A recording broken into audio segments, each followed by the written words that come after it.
This morning, to set the stage for our text, I want us to take just a few minutes and watch this video together.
From Ecclesiastes chapter 5.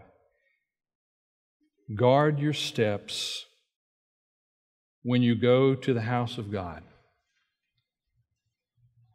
Guard your steps. Go near to listen rather than to offer the sacrifice of fools who do not know that they do wrong. Do not be quick with your mouth. Do not be hasty in your heart to utter anything before God. God is in heaven and you are on earth, so let your words be few. As a dream comes when there are many cares, so the speech of a fool when there are many words. When you make a vow to God, do not delay in fulfilling it.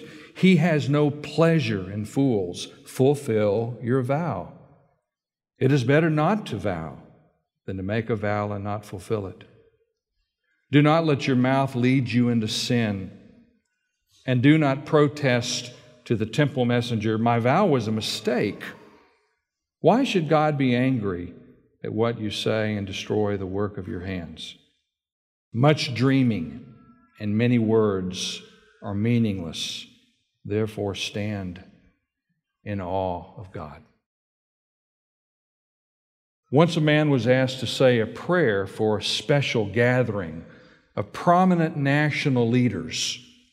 It was quite an honor and a responsibility. Many important people would hear that prayer, and so he gave it serious thought, and he carefully chose his words, and he prayed a memorable prayer. Once a man was asked to say a prayer for the evening meal at a soup kitchen of an unknown downtown mission. It was not an honor. It was his turn.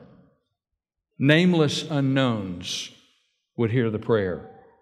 Many of them could hardly wait for this regular ritual to be over so they could eat. So he gave little thought before or during the prayer. His heart was cold, his prayer was routine, and everybody finally got to eat. What is the point of these two prayer stories? What is the distinction? Why the difference? Well, what is different in the two stories are the people and the occasions. What is the same in both stories is God. But in the first story, God is not the reason that the words were carefully chosen. And in the second story, God is not the reason that prayer degenerated into an empty ritual, because God was not the focus of either prayer.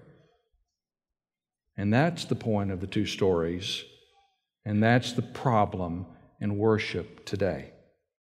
And as ironic as it might sound, I think it is absolutely appropriate to ask, is God really the reason that I'm here today? For several weeks, we've been reading Solomon's spiritual journal, Ecclesiastes, and we found that much of it is filled with these horizontal lessons, the barrenness of life under the sun, the futility of wealth, pleasure, work. But on a few occasions, this diary we've found to be punctuated with these powerful vertical insights. And they scrape away the facade of empty religion. And they drive us back to a meaningful relationship with God.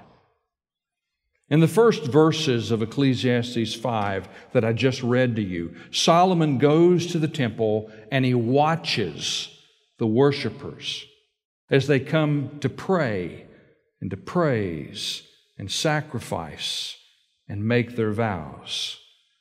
And his tone is quiet, but his words are razor sharp.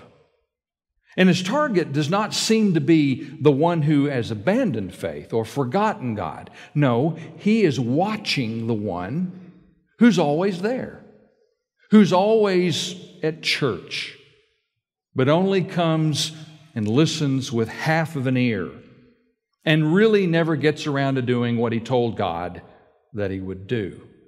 Yes, Solomon's target is the worshiper who has lost their sense of awesome. Their connection with God is superficial. He calls it in verse 1, wrong. He calls it in verse 6, sin. 3 times, verse 1, 3, and 4, he calls this person a fool, because it is foolish to approach God superficially. It doesn't make sense to be connected with God in some haphazard way. And I'm sure that there were as many reasons for going to the temple in Solomon's day as there are for going to church in our own day. In fact, I'm reminded of the description by Daniel Walker in his book, Enemy in the Pew. He writes, "Most people attend worship as they attend a movie, as spectators rather than participants, to be entertained and then to judge the performance. They do not come to worship, but to attend a religious lecture. They are not in the truest sense worshipers, but simply churchgoers. They have not come to encounter God." Ecclesiastes 5, I think, speaks to those who really want to encounter God.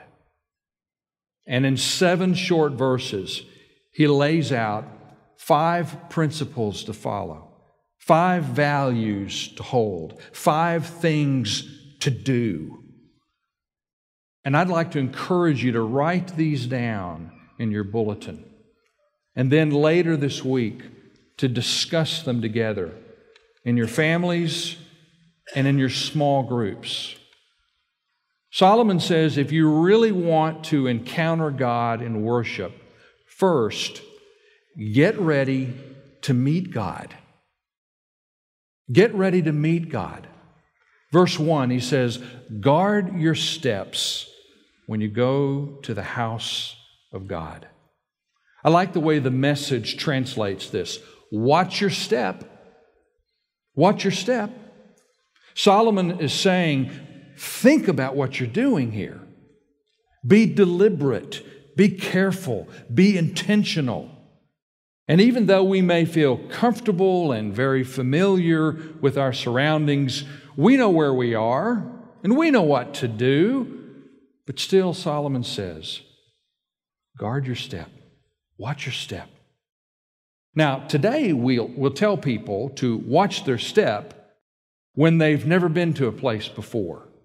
It's a new, fresh experience for them, and they approach it with excitement and anticipation. They're watching their step.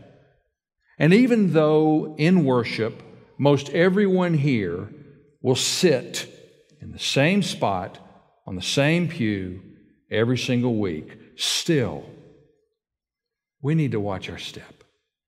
You know where you're going, you know where you parked, you know where to sit, you know who sits around you, you know what we're going to do. That's the problem. Watch your step. Because for all of the value of habit, it can become the enemy of worship. It can destroy freshness and create dullness. And as the ritual of religious routine repeats itself and accumulates over the years, it eventually becomes what Solomon calls in verse 1, the sacrifice of fools. You know, in Proverbs, Solomon constantly described the fool as someone who was thick-headed, insensitive, unaware of what they were doing. That was the fool. Why? Well, however clear and pure his original thoughts and motives were, at some point they became buried under the accumulated weight of the regular, the habitual, the religious routine. And everything became buried so deep that, as he says, they can't see that they're doing wrong. Is that not what he says? They don't see how habit can become so deadly and so dangerous. Now, at first, they probably watched their step. They were careful. But later, after they thought they knew the way, they stopped being careful. They forgot why they came. They forgot what they were doing. Ken Geyer, in his book, Windows on the Soul, has written these words: "It is, I suppose, possible to speak of the soul without speaking of God, just as it is possible to tour a cathedral without stopping to worship. Most of us, though, have taken that tour, and for most of us, it's not enough. It's a cul-de-sac, and it doesn't lead beyond the neighborhood of who we are. We long for something more than a routine walk around the religious block. We long for the companionship of God." And so Solomon says, guard your steps when you go to meet God. Get ready to meet God. Secondly, Solomon says, come to listen to God. The last part of verse 1. Go near to listen rather than to offer the sacrifice of fools who do not know that they do wrong. This is the message of the opening video that we saw. When that family walked into the church building, their worship did not match the trip there. And it didn't match life in the home, especially the leader of that home. It just breaks my heart whenever I see that picture of that leader doing the opposite of what he's doing in worship. He wasn't careful. He wasn't watching his steps as he led his children into worship. And Solomon says the way to watch your steps is to listen. Not just go through the motions, not just simply fulfill the habit, but truly listen. Now, think with me for a minute. You know how it is in regular conversation when someone thinks they know what you're going to say. That's when they stop listening, right? They know what you're going to say. And so, why listen? And when we think we have understood God, that's when we stop listening. We ignore. We disregard. There's nothing new to be learned. We learned it 25 years ago. And so I stopped listening. And ritual replaces relationship. And it does it in faith, just like it can do it in a marriage, just like it can do it in a friendship. We stop listening to God. And according to the picture that Solomon is painting here, this is the height of arrogance. To stop listening, to stop learning, to stop rethinking. It was Henry Thoreau who once wrote, "It takes two to speak the truth. One to speak, another to listen." Walt Whitman confessed, "To have great poets, there must be great audiences." And so the most important worship preparation is not done by the people who open the building, print the bulletin, prepare the sermon, fill the communion cups. As important as all of these are, the most important preparation is each individual decision to come and listen to God. And where do we hear Him? We hear Him in Scripture. We hear Him in prayers. We hear Him in songs. We hear Him in communion. We hear Him in fellowship. We hear Him in the faces of children. We hear Him in the tears of confession. We hear Him in the warm embrace of a brother or sister. Get ready to meet God. Come to listen to God. And then thirdly, Solomon says, be calm and quiet before God. Verses 2 and 3, and then verse 7, he writes, do not be quick with your mouth. Do not be hasty in your heart to utter anything before God. God is in heaven, and you are on earth, so let your words be few. As a dream comes when there are many cares, so the speech of a fool when there are many words. Much dreaming and many words are meaningless. I want you to notice the words here, quick and hasty in verse 2, and many words in verses 3 and 7, and the word dreaming in verses 3 and 7. Solomon simply says, eliminate these. And it's easy to see why. They keep us from listening to God. It helps me to understand this by considering the opposite of quick and hasty. What is the opposite of quick and hasty? Slow and careful. And you see, slow and careful, that helps me listen, because they carve out room to think and to plan and to meditate and to ponder. Notice also in verses 3 and 7 that Solomon basically says, don't daydream. Why? Because when we daydream, it's because we're bored. And this brings us back to verse 1, the sacrifice of fools. You see, the fool doesn't know why they're here. And they're just going through the motions with little thought because they didn't come to worship. Verse 1. Instead of watching and anticipating and expecting, no, they're bored and daydreaming. I like the way the Hebrew scholar Derek Kidner explains these verses. He says the dreams appear to be daydreams, reducing worship to verbal doodling.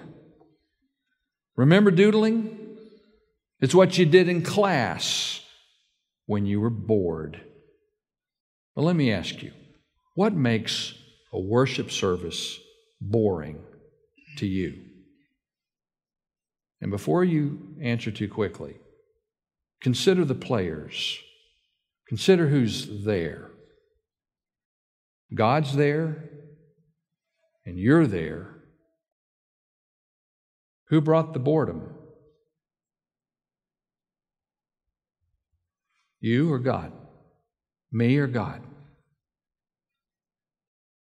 But much more is needed, Solomon says, than simply eliminating the quick, the hasty, and the dreaming. I must also begin to replace the many words of verses 3 and 7 with the few words of verse 2. One writer I read called this a verbal economy. Just stop talking and start listening. And Solomon's reason is very interesting. At the very end of verse 2, he says, God is in heaven and you are on the earth. So, let your words be few. What does he mean? I think he's saying we are in different places, different positions. I'm not in heaven. I'm not above the sun. I'm under the sun. And therefore, I'm not in a position to teach God anything.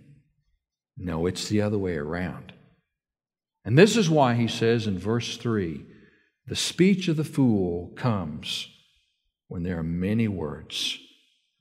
I think he means the more I have to say, the more foolish worship becomes.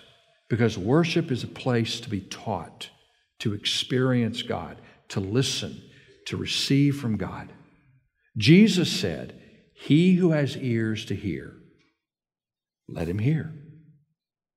Solomon wrote in Proverbs 10, the wise in heart accept commands, but a chattering fool comes to ruin.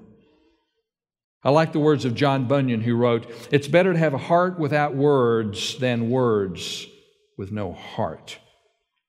Or even one of our presidents, Abraham Lincoln, said, "Better to be quiet and thought a fool than to open your mouth and remove all doubt." Get ready to meet God. Come to listen. Be quiet and calm. And then fourth, he says, mean what you say. Mean what you say. Verses 4 through 6. When you make a vow to God, do not delay in fulfilling it. He has no pleasure in fools. Fulfill your vow. It is better not to vow than to make a vow and not fulfill it. Do not let your mouth lead you into sin, and do not protest to the temple messenger, "My vow was a mistake." Why should God be angry at what you say and destroy the work of your hands? Promises made, promises broken. We've all experienced them. And that's why contracts are signed, and that's why weddings have witnesses, and that's why a license can be revoked. And spouses break their marital promises, parents break their family promises, friends break their social promises, and believers break their promises to God. This last point is Solomon's focus. Five times, he mentions the vow. People often make vows. They make promises to God, often in worship. That personal promise you make in prayer, the group promise we all make in song, the public promise some make in response to an invitation. And God simply says, for worship to be real, when you make a promise, keep it. David Hubbard, in his book Beyond Futility, puts it this way: better to bribe a judge than to talk to God with hollow words. Better to slap a policeman than to seek God's influence with meaningless gestures. Better to perjure yourself in court than to harass God with promises you can't keep. And it's so sad that we live in a time when people make and receive commitments they have no intention of believing. It's just paper. But whether or not our culture takes commitments seriously, God does. God does. And so fifthly, Solomon says, rediscover our awesome God. Verse 7, therefore stand in awe of God. Oswald Chambers has written, the man who fears God has nothing else to fear.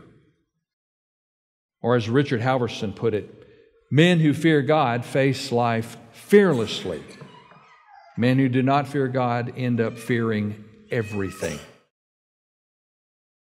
And Solomon wrote in Proverbs chapter 9, the fear of the Lord is the beginning of wisdom.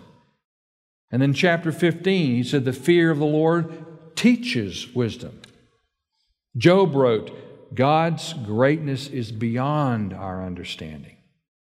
And David calls the heavens the works of God's fingers in Psalm 8. And especially Isaiah chapter 40, who said the width of God's hand marks off the heavens. Now, what kind of scope are we talking about here? Philip Yancey tried to describe the scope and the size of God's involvement in his book, Prayer, Does It Make Any Difference? How big is God? Here's what Yancey writes. If the Milky Way galaxy were the size of North America, our solar system would fit in a coffee cup.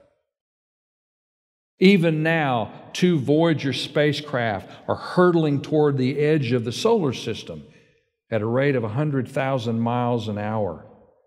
For almost 3 decades, they've been speeding away from Earth, approaching a distance of 9 billion miles. When engineers beam a command to the spacecraft at the speed of light, it takes 13 hours to arrive. Yet, this vast neighborhood of our sun, the size of a coffee cup, fits along with several 100 billion other stars in the Milky Way, one of perhaps 100 billion such galaxies in the universe. The width of God's hand marks off the universe. Awesome God. We can't play games with the Creator of the universe. We can't be lukewarm with the one who sustains our life. Why would we want to be? We have to see the God who made us and begin to take Him seriously. I have a little pet peeve. You've heard it before. I'd like to suggest it again. Let's stop using the word awesome as a frivolous compliment for hamburgers and fast cars. Let's rescue the word and give it back to our truly awesome God. This morning, I'm not going to ask you to make a promise lightly. Far from it. But I am going to ask you to make a promise. I'm going to ask you to decide with me for this coming week to prepare for the moments you will meet God. To go there to listen to God. While you're there, to be calm and quiet in His presence. And when you say something to God, mean what you say, and then stand in awe of God. Would you pray with me? Father, we can only ask for your forgiveness when we have been frivolous before your awesome presence. The silence in this room, Father, is our message to you that we love you, we worship you, and we are recommitting our lives to you. Father, take our vows. We mean them seriously. We pray through Jesus, our Lord. Amen.